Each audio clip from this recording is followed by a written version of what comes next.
Bueno, bienvenidos y bienvenidas a todos nuevamente. Hoy nos encontramos con una invitada muy especial para estas charlas que estamos teniendo sobre el arte de conversar, instituciones educativas que evolucionan a través de la conversación, y nos encontramos con Rosita Caro. Rosita Caro es filósofa de la Universidad del Rosario, hizo una especialización en prácticas colaborativas en el Centro de Consultoría Sistémica.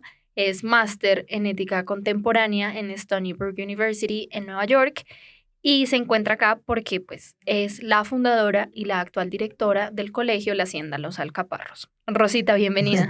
Buenas tardes, Daniela, ¿cómo estás? Buenos días, ¿cómo estás? Bien, muchas gracias. Bueno, Rosita, tú vas a ser una de las panelistas estrellas en el arte de conversar el próximo 7 de noviembre.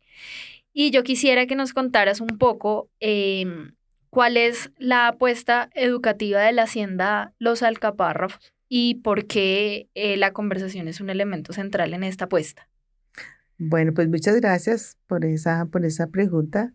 Pues el Colegio Hacienda Los Alcaparros nace hace 33 años y desde el primer momento de su nacimiento, del encuentro, digamos, de las tres amigas y socias que lo hemos mantenido todos estos años, pues fue crear un espacio donde los niños fueran felices, donde los niños encontraran cada día oportunidades diversas y oportunidades únicas de interactuar entre ellos, de interactuar con el mundo y sobre todo de tener experiencias significativas.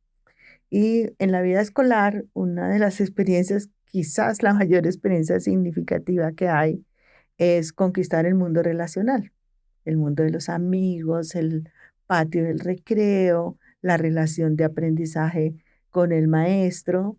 Y nosotros rompimos un poco con uno de los principios de la norma tradicional, que fue hablar desde el espacio de la autoridad. Y empezamos a crear todo el proyecto educativo alrededor del valor y de la importancia que tiene la relación maestro-alumno como el micromundo de la educación. Y a partir de eso, pues los profesores nos tenemos que poner en un lugar donde podamos compartir el control con los estudiantes y tener una comunicación horizontal y clara que dio origen a un colegio que puso la conversación como parte esencial de su proyecto educativo. Me parece muy interesante lo que mencionas de que los profesores compartan el control y que adicionalmente la relación sea más horizontal. Es algo que hemos hablado en otras de las conversaciones que hemos tenido, pero quisiera ir un poco al detalle, o sea, cómo se vive esto en el colegio en el día a día. Pues digamos que el control del profesor, pues digamos, hay un control legítimo del profesor, que es el conocimiento de la asignatura o de la experiencia educativa que está teniendo, y además conoce, digamos, como los pasos en los cuales se aprende. Pero el control tradicional en la educación ha estado en otros aspectos que rodean la vida educativa. Por ejemplo, la información. Entonces, información es control.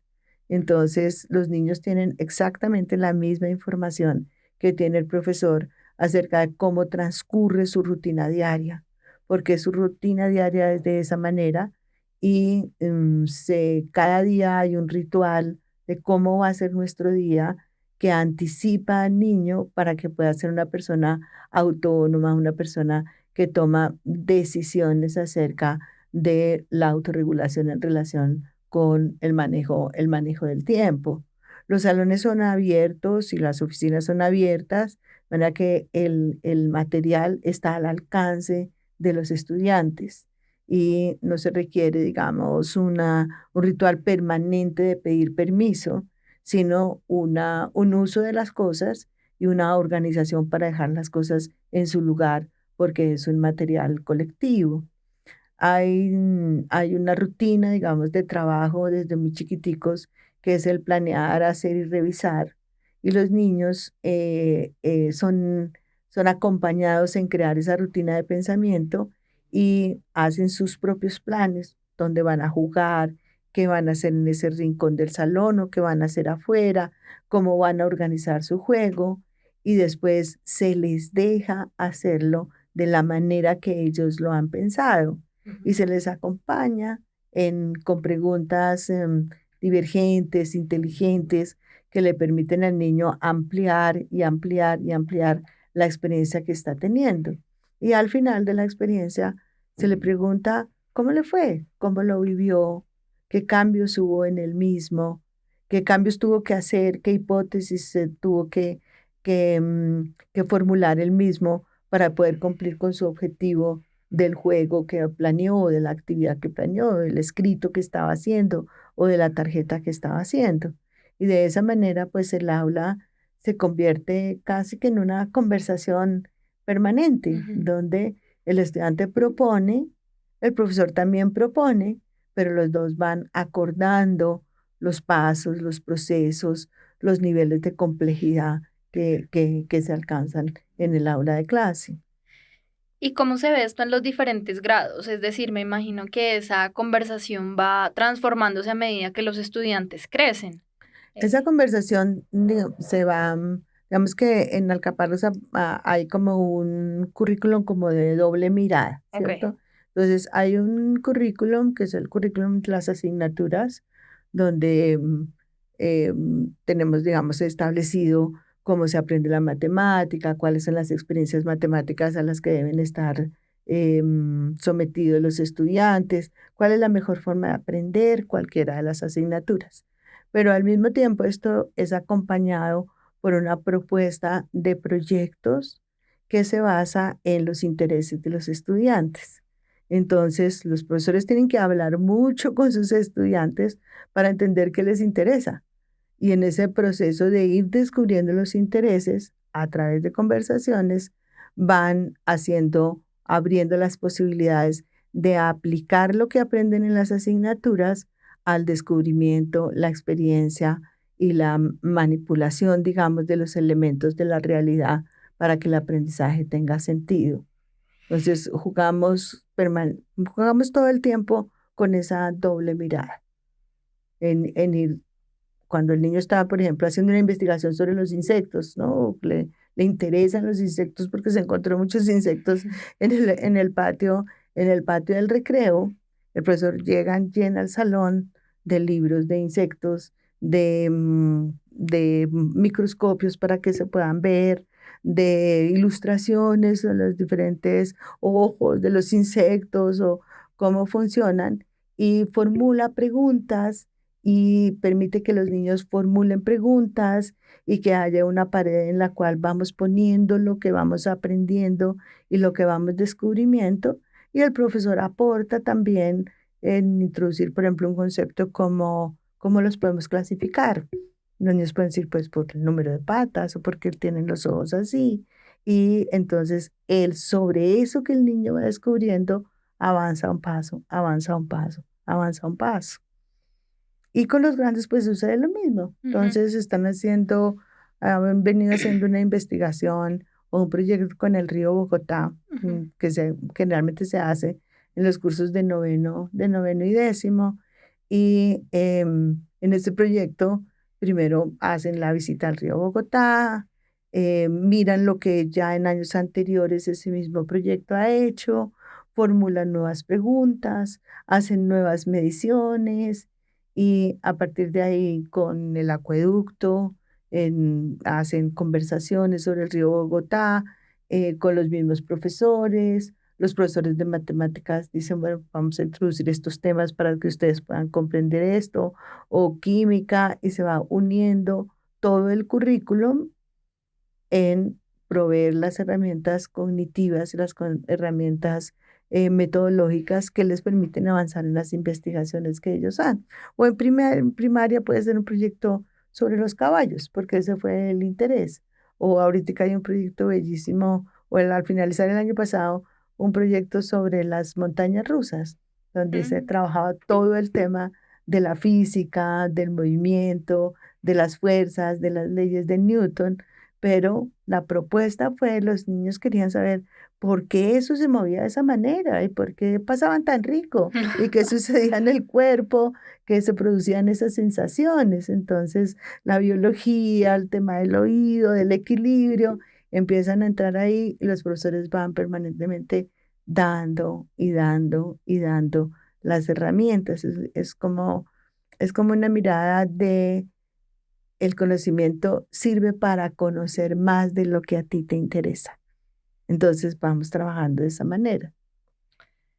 Eso me parece muy importante porque en estos días el doctor Lemoine decía que la meta última del profesor debe ser que el estudiante ame lo que está aprendiendo, ¿no? Que quiera aprender, que no sea como que tengo que aprender, sino que realmente lo quiero hacer. Y esta me parece que es una estrategia muy interesante porque es enfocarse en los intereses del estudiante para transmitirle un conocimiento que ya está escrito, ¿no? Ahí sobre eso quisiera enfatizar un poco en el tema de conocer al estudiante. ¿Cómo es en una institución educativa donde de pronto hay varios niños, que los profesores se tomen el trabajo de conocerlos directamente? Mm. ¿Cómo se vive ese proceso? Pues ese es una sombrilla grande en la Hacienda Los Alcaparros, porque, digamos, en su fundación, el ponernos de acuerdo, digamos, las tres fundadoras, teníamos como muy claro como el propósito del colegio en términos de que los niños fueran felices, pero también tenemos una idea de felicidad que está relacionada no en una visión del goce personal propiamente dicho, sino en una visión de que la felicidad se alcanza con el otro, ¿no? También en la capacidad de servicio al otro, en la resiliencia, en el encuentro con las otras personas. Entonces optamos desde el principio en una mirada de la formación desde el punto de vista no tan racional como del bien y el mal y la causa y la consecuencia y el castigo, ¿no? Sino en una mirada totalmente relacional, en que es el cuidado, es la ética del cuidado la que es la sombrilla de la formación en Alcaparros. Entonces, al plantear este tema de la ética del cuidado, pues hay que trabajar con los niños o exponerlos al desarrollo de unas habilidades importantes. Por ejemplo, la habilidad de escuchar al otro. Es una habilidad importante y que forma parte de esta conversación. Si yo no escucho tu pregunta, tú no escuchas mi respuesta y tratas de ponerte realmente en la lógica que yo estoy, pues la conversación no Ujú. va a tener sentido. Pues lo mismo los niños más pequeñitos, pues su escucha se refiere propiamente a entender lo que le pasa al otro, entender que el otro reaccionó de esta manera, por ejemplo, pegando o, por ejemplo, llorando o algo por algo que yo hice y empezar a establecer esa relación entre lo que yo hago tiene un efecto en ti y tú tienes una emoción y yo también tengo una emoción y utilizamos unos procesos que llamamos de resolución de conflictos donde los niños van aprendiendo tres pasos sencillos que son acerca de sus propias emociones, que es el fondo importante, digamos, en las relaciones humanas, acerca de cómo se escucha al otro, cómo podemos hacer unas paces o en el caso de la resolución de conflictos, aunque hagamos las paces y entender que la paz es imperfecta, pero hay que buscarla permanentemente Mm. y finalmente llegar a un acuerdo que estamos dispuestos a darle una oportunidad.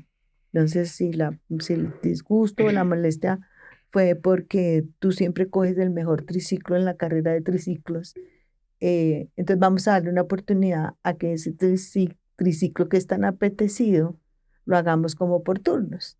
Y vamos a usar 3 días para que sea usado un turno para ti, un turno para mí, y evaluamos a los 3 días si nuestra solución fue chévere, si funcionó.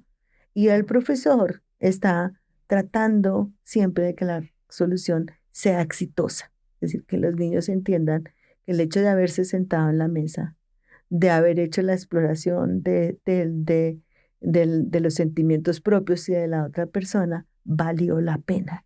Llegamos a algo que hoy nos permite disfrutar a los dos de lo mismo y que vale la pena, digamos, hablar y conversar.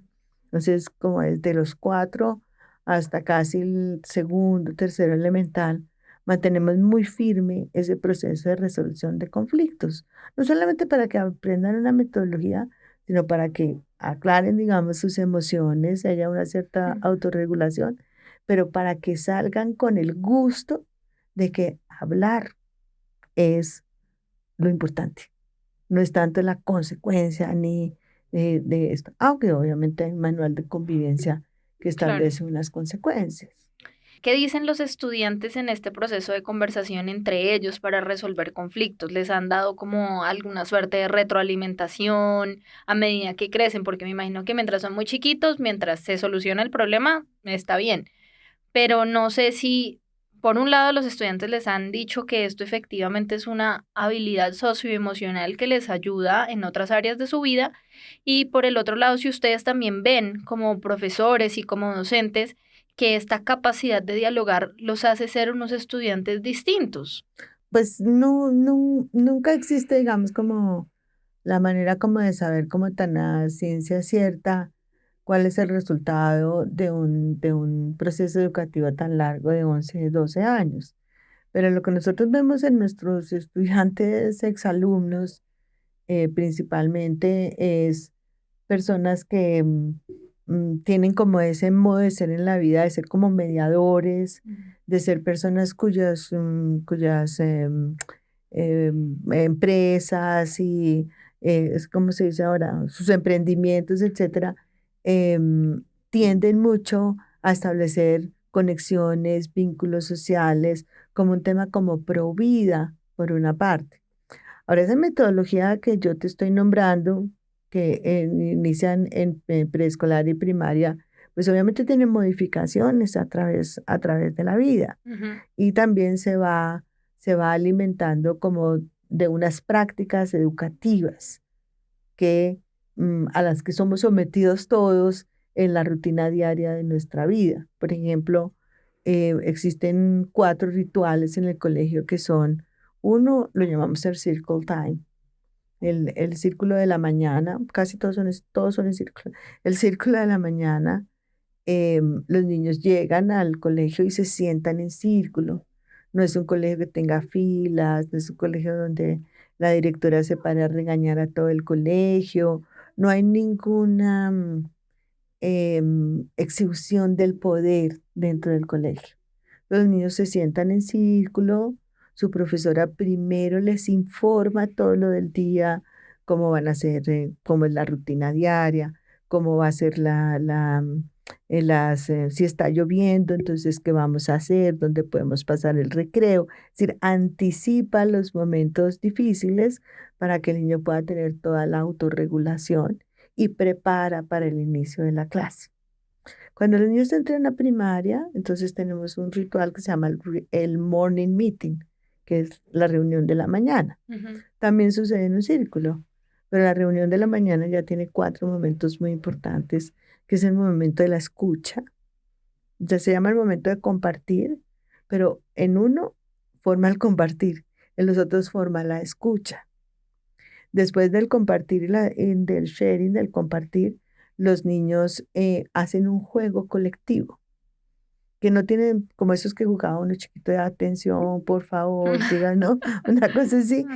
Entonces los niños tienen que iniciar el día pensando que es que pasar el día juntos es rico Ujú. y aprender juntos es importante.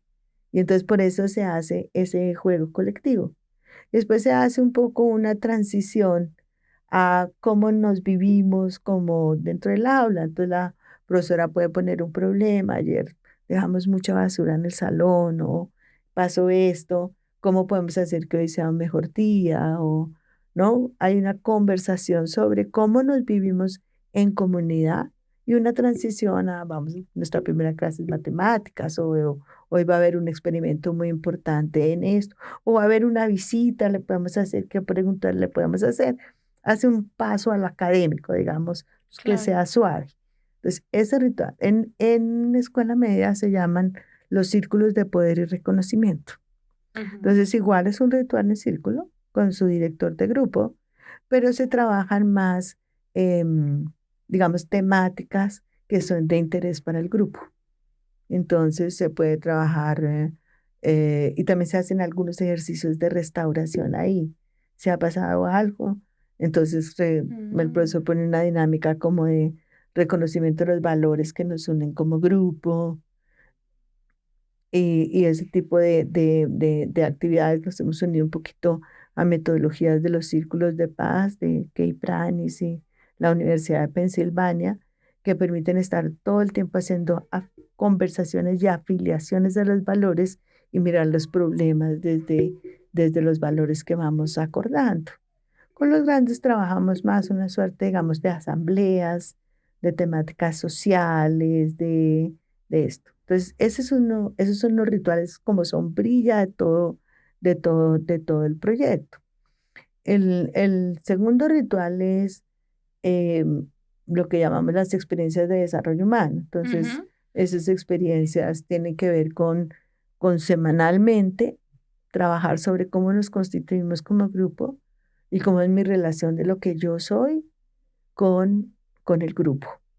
Y entonces ya son sobre temáticas puntuales, no en todas partes es lo mismo. Tipo de conflictos que tenemos, por qué los tenemos, qué nos plantea el desarrollo, qué nos plantea el contexto, cuáles son los estereotipos que se nos están imponiendo, ¿no? Entonces se trabajan un poco esas temáticas. Y ese es un segundo ritual importante. Y hay las convivencias, las excursiones, y todo está, digamos, organizado dentro de unas metodologías de conversación. Con los padres lo mismo. Ok. Ya hace muchos años hicimos como una renuncia a sentirnos en el papel de expertos y decirle a los padres lo que tienen que hacer. Ujú. Y nos hemos convertido más bien en unos facilitadores de conversaciones entre ellos mismos, donde obviamente nosotros aportamos generosamente también nuestro conocimiento y nuestra experiencia, pero dentro de una situación de conversación democrática, donde la palabra de los padres, la experiencia, las experiencias exitosas que tienen en la crianza de sus hijos, forman parte como del capital moral y social de cada uno de los grupos. Me pareció muy bonito cuando mencionas cómo la conversación, además de formar el ser, parece que forma la comunidad, ¿no? O Sí, sea, es como teje la comunidad. eh, Todas las conversaciones, incluso cuando hablabas de los círculos, me imaginaba cómo los círculos iban creciendo a medida que los niños también crecen, tanto en contenido como en forma. sí. Por Eh, ejemplo, ahorita hemos tenido una experiencia que la hicimos por primera vez este año. No, hay que, digamos, trabajar un poco más y perfeccionarlo un poco más. Yo creo que tiene como una gran perspectiva, me ilusiona mucho y pues tradicionalmente los colegios tenemos muchas situaciones como difíciles en los buses, pues no, los niños dicen en las groserías o rutas. en las Ah, ok. rutas, y los niños, los más grandes tienden a aprovecharse un poquito de los más pequeños, ¿no? Hay muchas situaciones anómalas en las rutas y yo siempre digo, bueno, pero todo el día haciendo este esfuerzo y luego en las rutas esto no sucede. Entonces, hicimos una propuesta con las psicólogas del Departamento de Desarrollo Humano de iniciar el año haciendo unos círculos de conversación acerca del comportamiento en las rutas. Entonces, primero invitamos a los conductores, invitamos a las monitoras e invitamos a los estudiantes de 10º y 11º grado para que hicieran una conversación común y se conocieran, se preguntaran cosas, se conocieran. Hicimos un círculo muy bonito de conocernos y contar las cosas que nos importaban. Y empezamos a hacer una metodología de poner en la mesa los valores que deben estar presentes en el bus. Ujú. Pues claro, ¿cuáles son los valores que tiene que tener el conductor? Pues tiene que tener cuidado con los signos de tráfico, obedecer todas las normas de tráfico, los que tiene que tener la monitora, los chiquitos primero, los cinturones de seguridad, es decir, todo muy asociado al viaje, ¿cierto? A la experiencia de viajar. Y Y entonces los grandes, y los pasamos al tema del comportamiento, y en el comportamiento, y los grandes tuvieron una idea maravillosa, que fue, bueno, pues los mismos símbolos del tráfico que el chofer tiene que, esto, pues démosle un significado, un poco como al estilo de la filosofía mocusiana, Ujú. démoslo como un significado para manejar el comportamiento dentro de los buses. Entonces, organizábamos con los chinos grandes y los choferes y las monitoras los círculos que íbamos a tener para cada ruta. Y 2 semanas después, se reunieron las 45 rutas en el gimnasio a hacer sus círculos y a darle un significado a esos símbolos para manejar el comportamiento. Entonces los hicimos con todos los pasos, un storytelling de cómo suceden los viajes en Bogotá, la vida en Bogotá, luego contarles la historia de lo que habíamos planeado, y luego los niños empezaron a decir, ah, bueno, pero entonces el que tiene la mano así, que dice pare, entonces puede ser no digas más groserías, o el que tiene tal, y empezaron a atribuirle un significado al asunto e hicieron un acuerdo sobre el comportamiento de esas rutas. Yo no te voy a decir que desapareció el mal comportamiento, pero está desapareciendo. Y sobre todo hay como que esa idea de que yo tengo el valor y el poder y tengo la palabra y puedo decir en un momento, pero es que tenemos este acuerdo. Ujú. Y sobre todo los más grandes, pues se han convertido en educadores dentro del este. No, chino, no haga eso porque acuérdate que acordamos tal cosa. Entonces, yo veo, digamos, muy poderoso digamos, en un ambiente que es escolar, pero ya es desescolarizado, están cansados y haberles dado una herramienta de autorregulación como grupo a través de la Ujú. conversación, pues permite, digamos, que haya nuevas reflexiones acerca de cómo nos relacionamos en espacios donde realmente no hay una autoridad como es el maestro, no hay o los padres de familia, sino ellos tienen que echar mano de sus propias fortalezas para autorregularse. Pues qué lindo ejemplo, la verdad, de cómo, y además que son acuerdos entre todos, o sea, esto no suena como una cosa impuesta de que yo te digo te tienes que comportar así, sino entre todos lo construyeron y por eso todos lo respetan, ¿no? Y por eso se hace por lo menos el esfuerzo, porque hay un pasito que se llama como la afiliación al valor que hemos acordado. Mm. Entonces, ese pasito es muy importante. Y es un pasito sencillo. ¿Cuál es el valor que a ti, qué crees que debe funcionar en la ruta? O sea, alguien puede decir el silencio, o alguien puede decir no decir groserías, o alguien puede decir respetar los puestos. Mm. Puedes poner mismos puestos. Entonces, esos son los valores que va a haber en nuestra ruta. Y alguien puede decir, no, yo el silencio no. Entonces, pues ese no va a ser un valor de todas las personas.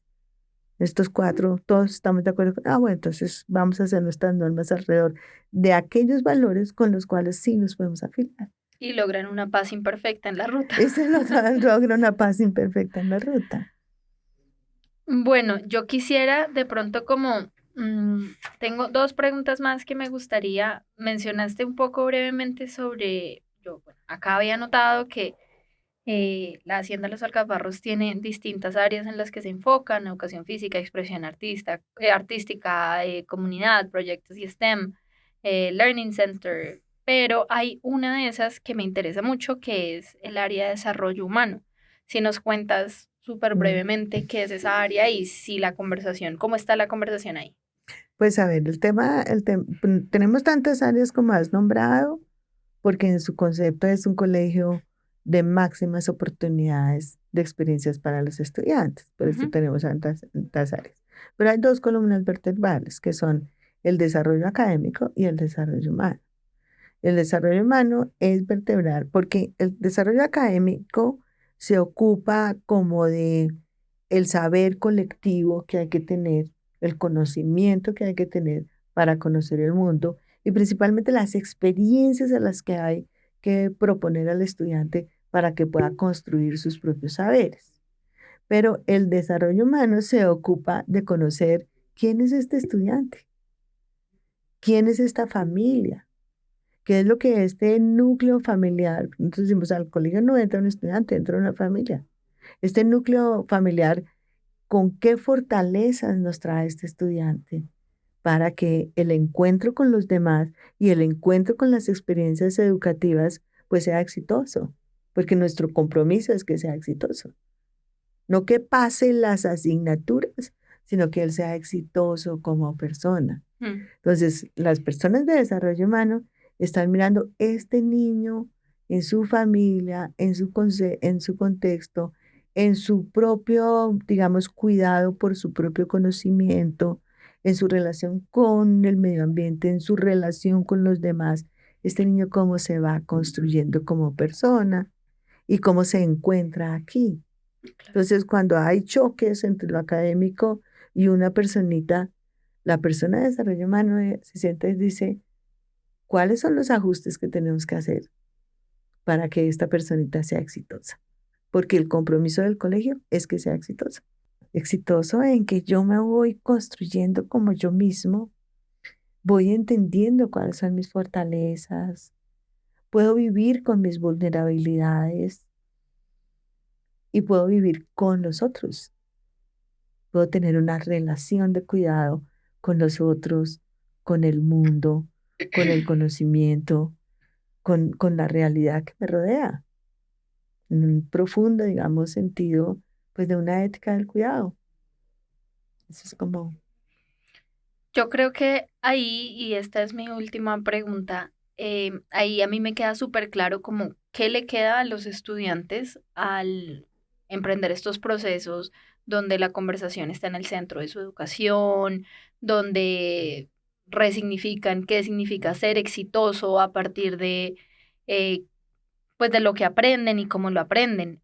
Pero quisiera saber, para ustedes como educadores, ¿qué les ha quedado a raíz como de un poco de darle este vuelco metodológico a la educación? Es decir, desde buscar conocer a los estudiantes, aprender, enseñarlos a aprender, enseñarlos a aprender a hacer del sentido de acción y hacer del sentido de existencia. O sea, como educadores, ¿cuál ha sido eso que les ha dejado a tomar esta aproximación? pues, pues es decir, cuando uno toma una, digamos, una vía diferente en un proyecto tan central a la sociedad como es el proceso educativo, pues digamos pues que está haciendo una, digamos, una apuesta grande a una nueva sociedad, Ujú, a una nueva manera de mirar las cosas. Entonces, yo últimamente estaba hablando del tema de la ética del cuidado como la gran revolución a la que le tenemos que apostar y que traerá, digamos, transformaciones importantes, creo yo, en la sociedad. Y no soy yo la única que hablo sobre esos temas. La Universidad de Columbia pues ya tiene una larga tradición en la ética del cuidado, y hoy se habla de la ética del cuidado en la economía, de la ujú. ética del cuidado en la comunicación, y esto como la revolución. Yo siento que los profesores que trabajan en Hacienda Los Alcaparros rápidamente se adhieren a esta mirada y se enamoran de esta mirada. Pues hay momentos en que uno dice, debería haber, digamos, unos límites disciplinarios y unas consecuencias más fuertes, pero, pero eso simplemente te calma la marea por unos días o por unas semanas, pero no transforma a la persona en el largo plazo. Mm, Mientras que si tú eres persistente en que en los errores se construye conocimiento sobre las fortalezas y debilidades con que los humanos tenemos que vivir, en que en ese proceso de conocernos a nosotros mismos entran los otros a través de la conversación y me muestran esfuerzos de mí misma que yo puedo decir no o yo puedo decir sí, esa es la manera como tú me miras, sí me gusta la imagen que o la huella que voy dejando en ti. O puedo decir no, esa huella que voy dejando en ti a mí no me gusta. Entonces, en el otro también hay un referente que me construye a mí mismo, no solamente en la introspección, sino en la relación que yo tengo con el otro, yo me renuevo también. Yo me renuevo, es la conexión que hago contigo Mm. y construyo un lenguaje que nos permite relacionarnos de una manera en que las dos nos transformamos. La conversación tiene en el fondo ese trasfondo. Y el elemento más transformador de la vida es el lenguaje, Mm. la educación, el lenguaje que se usa en la educación y el permitir el paso de la palabra a la estética, que es muy complejo, a encontrar en lo que nos decimos cierta belleza y en lo que nos decimos dejarnos conmover para poder sentir lo que el otro realmente quiere transmitir. Es ahí como donde yo cierro, digamos, Sí. como esta entrevista, como con ese mensaje, ¿no? Como lenguaje, estética, pues es la conversación, es el encuentro con el otro, es el espacio de esas dos cosas. Bueno, qué buena manera de cerrar esta conversación. Muchas gracias, Rosita. A ti, muchas gracias, Daniela. Y bueno, muchas gracias a todos los que nos escucharon. Los estaremos esperando el próximo 7 de noviembre en el arte de conversar, instituciones educativas que evolucionan a través de la conversación. Muchas gracias y hasta luego. Gracias, Daniela.